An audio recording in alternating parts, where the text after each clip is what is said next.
देवस्य धीमहि धियो यो नः प्रचोदयात्। आप सभी को प्रणाम। हमारे चैनल में आप सबका हार्दिक स्वागत है। यह चैनल पूर्ण रूप से गायत्री ज्ञान पर आधारित है और गायत्री के ऋषि ब्रह्म ऋषि, गायत्री परिवार के संस्थापक पंडित श्री राम शर्मा आचार्य, परम पूज्य गुरुदेव, वंदनीय माता जी, जिन्होंने इस अखिल विश्व गायत्री परिवार की स्थापना की। इस चैनल में पूरा गायत्री से संबंधित ज्ञान, गायत्री की अनुभूतियाँ, जिन साधकों ने गायत्री उपासना की है उनके अनुभव आपको सुनाए जाएंगे। इस चैनल के बारे में थोड़ी सी जानकारी पहले मैं आपको दे देता हूँ। गायत्री विज्ञान पर पहले भी बहुत सारी जानकारियाँ उपलब्ध है। गायत्री साधना कैसे की जाए, उससे क्या लाभ होता है, इससे संबंधित YouTube पर बहुत से चैनल हैं। फिर एक नया चैनल क्यों, क्या आवश्यकता पड़ी इसकी? तो इस संबंध में एक छोटी सी बात, एक छोटा सा उदाहरण मैं आपके सामने प्रस्तुत कर रहा हूँ। काफ़ी समय पहले भगत सिंह पर बहुत सी फिल्में बनी, अलग अलग डायरेक्टरों ने बनाई, अलग अलग अभिनेताओं ने उसमें अभिनय किया। तो किसी पत्रकार ने ये प्रश्न पूछा कि आखिर भगत सिंह पर इतनी फिल्में क्यों? तो उन्होंने एक जवाब दिया कि मुझे पता है भगत सिंह पर पहले भी फिल्में बन चुकी है और अब भी बहुत से साथी इस पर बना रहे हैं। इससे क्या होगा? इससे ये होगा कि एक वातावरण का निर्माण होगा। हर तरफ जब भगत सिंह से संबंधित घटनाएं, उनके जीवन पर फिल्म जब बनाई जाएगी तो एक माहौल पैदा होगा जिससे भक्ति, देशभक्ति की भावना हम सब में उत्पन्न होगी। आपने देखा होगा कि बाज़ार जो है वो किसी एक दुकान का नाम नहीं होता। जैसे हम कपड़ा लेने जाते हैं तो बोलते हैं कपड़ा मार्केट। तो कपड़ा मार्केट क्या है? जहाँ बहुत सी कपड़े की दुकानें हों उसे कपड़ा मार्केट कहते हैं। इसी तरह सब्जी मंडी, तो एक रेहड़ी को सब्जी मंडी नहीं बोल सकते हम। बहुत सी दुकानें, बहुत सी रेहड़ियाँ जब वहाँ होती है तो उसे हम कहते हैं सब्जी मंडी। ये ही एक कारण है कि मेरे मन में ये आया कि गायत्री से संबंधित कुछ जानकारी दी जाए। हालांकि इसमें मेरा कुछ नहीं है, सारी की सारी कृपा परम पूज्य गुरुदेव की है, वंदनीय माता जी का आशीर्वाद है। तो एक चैनल, दो चैनल, तीन चैनल, कहीं न कहीं से आदमी हो सकता है इसको सुने या पहले सुने तो उसको अवश्य ही इस बारे में कुछ ज़्यादा ही जानकारी मिलेगी। तो आप सबका पुनः स्वागत है। आज हम परम पूज्य गुरुदेव द्वारा लिखित गायत्री साधना के प्रत्यक्ष चमत्कार एक वाङ्मय है, उससे हम शुरुआत करते हैं। इसमें विभिन्न साधकों ने गायत्री साधना की, उनको क्या लाभ हुए, किस किस समस्या का समाधान हुआ, इसका अनुभव इस किताब में है। सबसे पहले गायत्री से संबंधित कुछ आधारभूत जानकारी, गायत्री के बारे में थोड़ी सी, जितनी मेरी अल्प बुद्धि है उसके हिसाब से इसके बारे में थोड़ी सी चर्चा करते हैं। गायत्री है क्या? गायत्री गीता, गंगा और गौ, यह भारतीय संस्कृति की चार आधारशिलाएं हैं। इनमें सर्वप्रथम स्थान गायत्री का है। हिंदू धर्म के सभी शास्त्र, सभी संप्रदाय, सभी ऋषि एक स्वर से गायत्री की महिमा को स्वीकार करते हैं। अथर्ववेद 1971 में गायत्री की स्तुति की गई है, जिसमें उसे आयु, प्राण, शक्ति, कीर्ति, धन और ब्रह्म तेज प्रदान करने वाली कहा गया है। विश्वामित्र ऋषि का कथन है कि गायत्री के समान चारों वेदों में और कोई मंत्र नहीं है। संपूर्ण वेद, यज्ञ, दान, तप गायत्री मंत्र की एक कला के समान भी नहीं है। भगवान मनु का कथन है कि ब्रह्मा जी ने तीनों वेदों का सार गायत्री मंत्र निकाला। इसे जानने से वेद जानने का फल प्राप्त होता है। महर्षि याज्ञवल्क्य का कथन है, गायत्री को एक और दूसरी ओर 6 अंगों समेत वेदों को रखकर तराजू में तोला गया तो गायत्री भारी निकली। पाराशर कहते हैं, जो गायत्री से हीन है वह शूद्र है।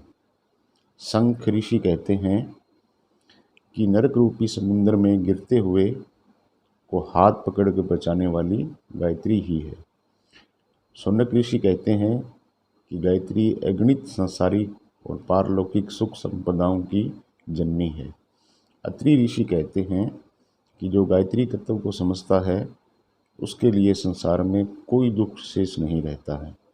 व्यास जी कहते हैं कि सिद्ध की गई गायत्री कामधेनु के समान है। गंगा शरीर के पापों को दूर करती है, गायत्री से आत्मा निर्मल होती है। भारद्वाज ऋषि का वचन है कि गायत्री से ब्रह्म साक्षात्कार होता है और मनुष्य स्वर्ग तथा मुक्ति का अधिकारी होता है। नारद जी कहते हैं कि गायत्री साक्षात शक्ति का अवतार है। वशिष्ठ जी का मत है कि मंदमती और कुमार्गामी भी गायत्री के प्रभाव से उच्च पद को प्राप्त कर सकते हैं। धर्म ग्रंथों में गायत्री की महिमा पर इतना साहित्य भरा पड़ा है कि उसका संग्रह किया जाए तो एक बड़ा ग्रंथ ही बन सकता है। वर्तमान शताब्दी के महापुरुष भी गायत्री का वैसा ही महत्व स्वीकार करते हैं जैसा कि प्राचीन काल के ऋषियों ने स्वीकार किया था। महात्मा गांधी कहते थे कि स्थिर चित्त और शांत हृदय से किया हुआ गायत्री का जप आपत्ति काल के संकटों को दूर करने का प्रभाव रखता है। लोकमान्य तिलक का कथन है कि गायत्री मंत्र के से कुमार्ग छोड़कर सुमार्ग पर चलाने की प्रेरणा विद्यमान है। महामना मदन मोहन मालवीय जी कहते थे, ऋषियों ने जो अनेक अमूल्य रत्न हमें दिए उन सब में श्रेष्ठ गायत्री रत्न है। रविंद्रनाथ टैगोर का कथन है कि निर्विवाद रूप से गायत्री मंत्र राष्ट्र की आत्मा को जगाने वाला है। योगी अरविंद घोष गायत्री में महत्वपूर्ण शक्ति सन्निहित मानते थे। स्वामी रामकृष्ण परमहंस का अनुभव था कि गायत्री से बड़ी बड़ी सिद्धियां मिल सकती हैं। स्वामी विवेकानंद का वचन है कि गायत्री सब मंत्रों की मुकुटमणि है। जगतगुरु शंकराचार्य का मत है कि गायत्री की महिमा वर्णन करना मनुष्य की सामर्थ्य से बाहर है। स्वामी रामतीर्थ कहते थे कि गायत्री बुद्धि को काम में से हटाकर राम में लगा देती है। महर्षि रमन की उक्ति है कि गायत्री से आध्यात्मिक और भौतिक दोनों ही प्रकार के लाभ मिलते हैं। स्वामी शिवानंद जी कहते हैं कि गायत्री जब से शरीर निरोग रहता है, स्वभाव में नम्रता आती है, बुद्धि सूक्ष्म होती है, दूरदर्शिता बढ़ती है और मानसिक शक्तियों का विकास होता है।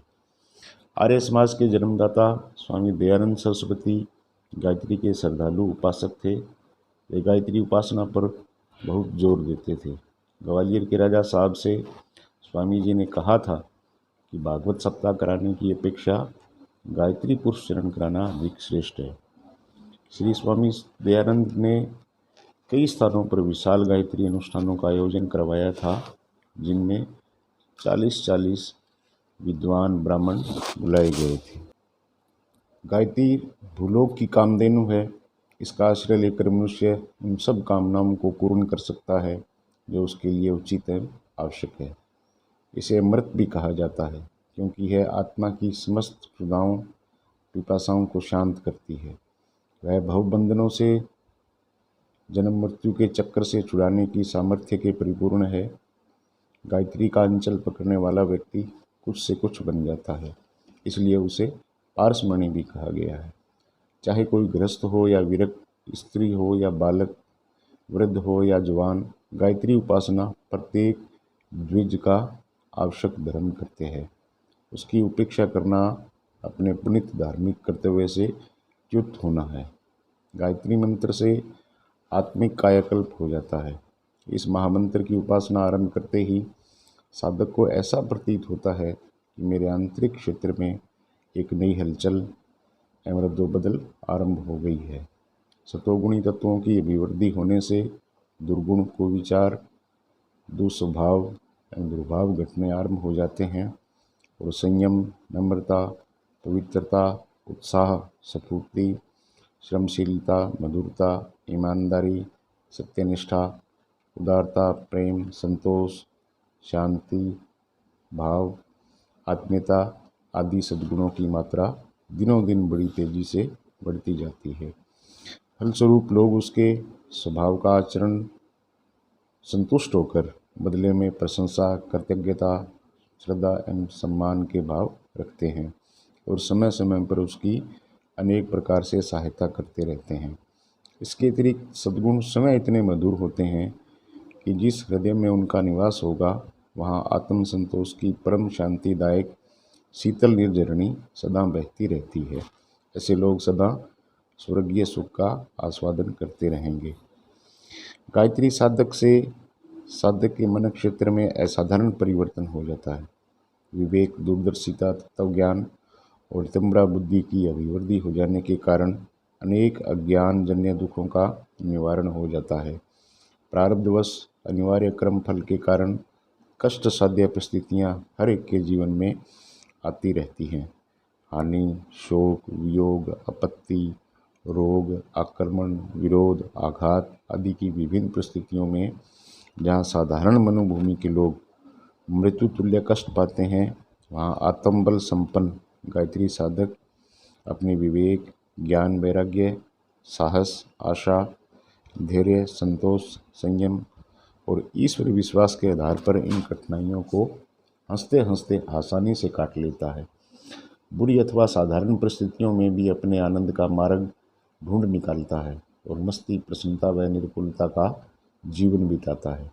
संसार का सबसे बड़ा लाभ आत्मबल गायत्री साधक को प्राप्त होता है। इसके अतिरिक्त अनेक प्रकार के संसारिक लाभ भी होते देखे गए हैं।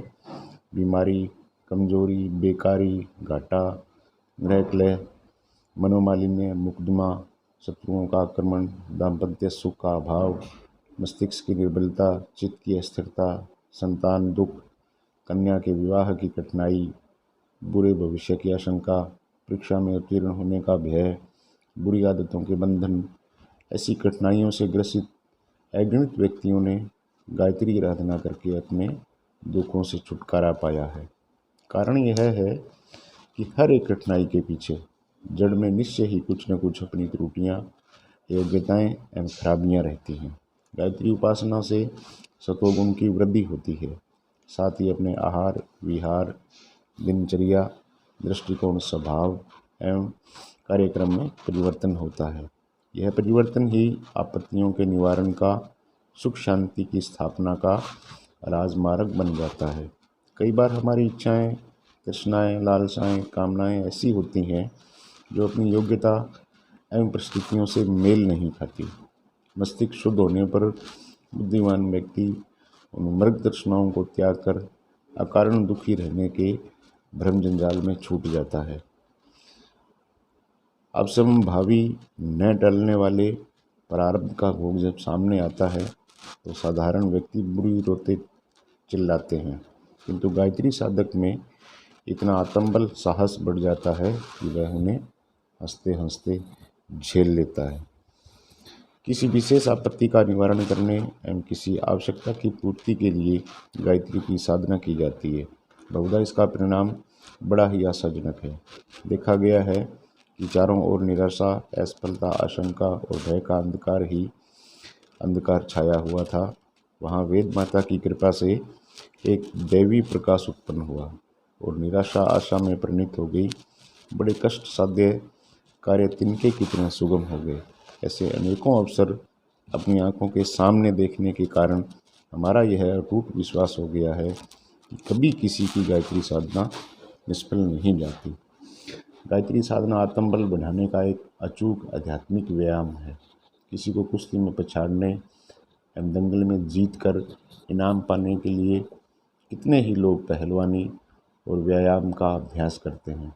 यदि कदाचित कोई अभ्यासी किसी कुश्ती को हार जाए तो भी ऐसा नहीं समझना चाहिए कि उसका प्रयत्न निष्फल गया। इसी बहाने उसका शरीर जो मजबूत हो गया वह जीवन भर अनेक प्रकार के अनेक अवसरों पर बड़े बड़े लाभ उपस्थित करता रहेगा। निरोगता, सौंदर्य, दीर्घ जीवन, कठोर परिश्रम करने की क्षमता, दाम्पत्य सुख, सुसंतति, अधिक कमाना, शत्रुओं से निर्भयता आदि कितने ही लाभ ऐसे हैं जो कुश्ती पछाड़ने से कम महत्वपूर्ण नहीं है। साधना से यदि कोई विशेष प्रयोजन प्रारब्धवश पूरा भी न हो तो भी इतना तो निश्चय है कि किसी न किसी प्रकार साधना की अपेक्षा कई गुना लाभ अवश्य मिलता रहेगा। आत्मा समय अनेक रिद्धि सिद्धियों का केंद्र है। जो शक्तियाँ परमात्मा में हैं वे ही उसके अमर युवराज आत्मा में हैं। समस्त रिद्धि सिद्धियों का केंद्र आत्मा में है, परंतु जिस प्रकार राख से ढका हुआ अंगार मंद हो जाता है वैसे ही आंतरिक मलिनताओं के कारण आत्म तेज कुंठित हो जाता है।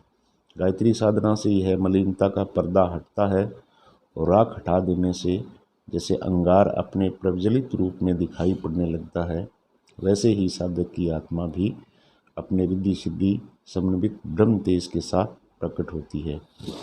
योगियों को जो लाभ दीर्घ काल तक कष्ट साध्य तपस्याएं करने से प्राप्त होता है, वही लाभ गायत्री साधक को सुलभ प्रयास से प्राप्त हो जाता है। प्राचीन काल में महर्षियों ने बड़ी बड़ी तपस्याएं और योग साधनाएं करके अणिमा, महिमा आदि रिद्धि सिद्धियाँ प्राप्त की थी। उनकी चमत्कारी शक्तियों के वर्णन से इतिहास पुराण भरे पड़े हैं। वह तपस्या और योग साधना गायत्री के आधार पर ही की थी। अब भी अनेकों महात्मा ऐसे मौजूद हैं जिनके पास दैवीय शक्तियाँ सिद्धियों का भंडार है।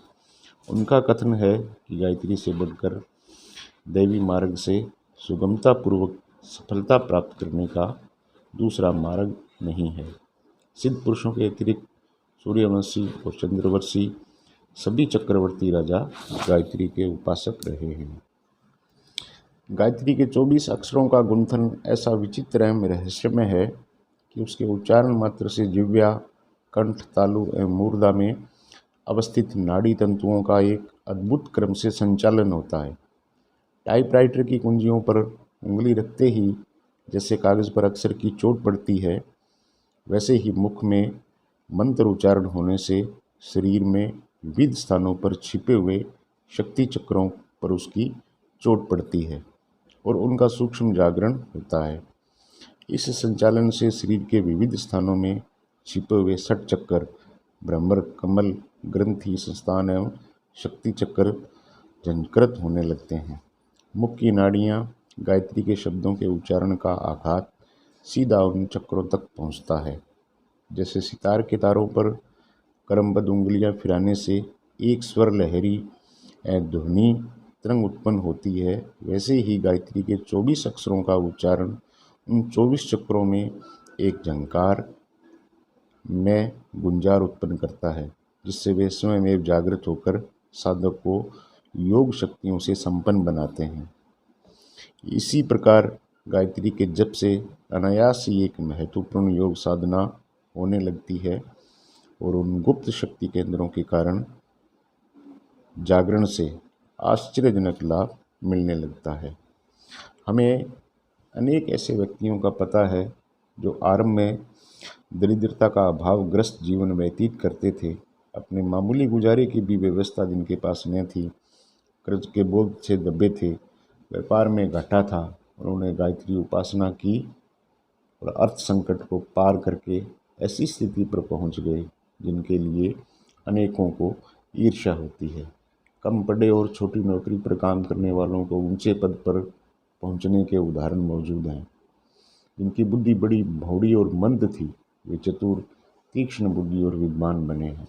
जिनकी परीक्षा में उत्तीर्ण होने की कोई आशा नहीं थी, ऐसे विद्यार्थी अच्छे नंबरों से पास हुए हैं। झगड़ालू, चिड़चिड़े, क्रोधी, व्यसनी, बुरी आदतों में फंसे हुए, आलसी एवं मूढ़मती लोगों के स्वभाव में ऐसा परिवर्तन हुआ कि लोग दांतों तले उंगली दबाते रह गए।